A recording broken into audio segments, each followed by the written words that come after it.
தமிழகத்தில் அடுத்தடுத்து நடந்து வரும் பரபரப்பான அரசியல் மாற்றங்களுக்கு இடையே டிசம்பர் 23 அன்று தன்னுடைய விசுவாசிகள் கூட்டத்தை கூட்டியிருக்கிறார் முன்னாள் முதல்வர் ஓ. பன்னீர்செல்வம். அடுத்தது என்ன? பார்க்கலாம்.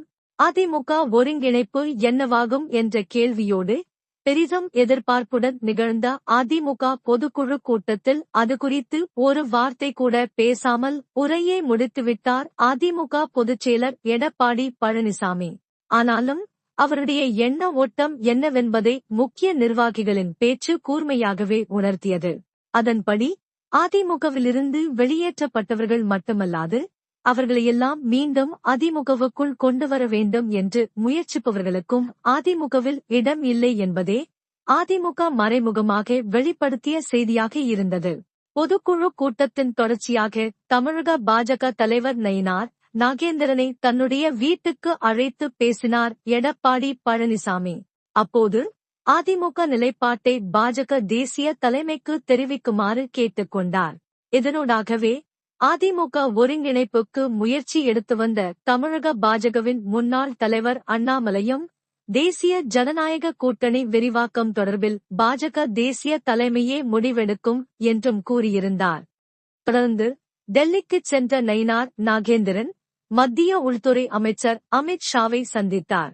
இத்தகைய சூழலில்தான் தன்னுடைய அதிமுக மீட்புக் குழுவின் பெயரை அதிமுக மீட்புக் கழகம் என்று மாற்றியதோடு எம்ஜிஆர் நினைவு நாளுக்கு முந்தைய நாளான டிசம்பர் 23 அன்று அந்த அமைப்பின் நிர்வாகிகள் கூட்டத்தையும் கூட்டியிருக்கிறார் பன்னீர்செல்வம்.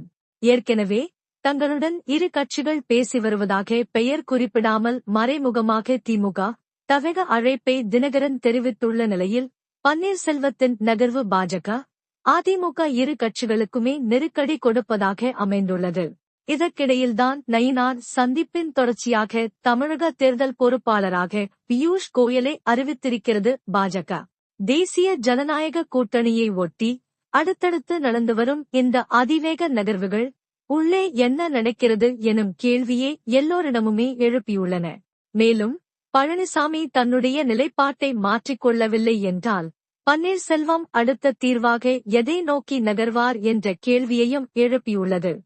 அதிமுக தேசிய ஜனநாயக கூட்டணி இவையே பன்னீர்செல்வம் தினகரனின் முதன்மை தேர்வுகள்.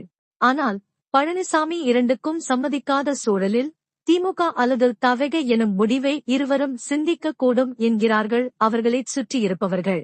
அடுத்தது என்ன என்பதை பன்னீர்செல்வம் டிசம்பர் 23 அன்று நடத்தும் கூட்டம் தெளிவுபடுத்தும்.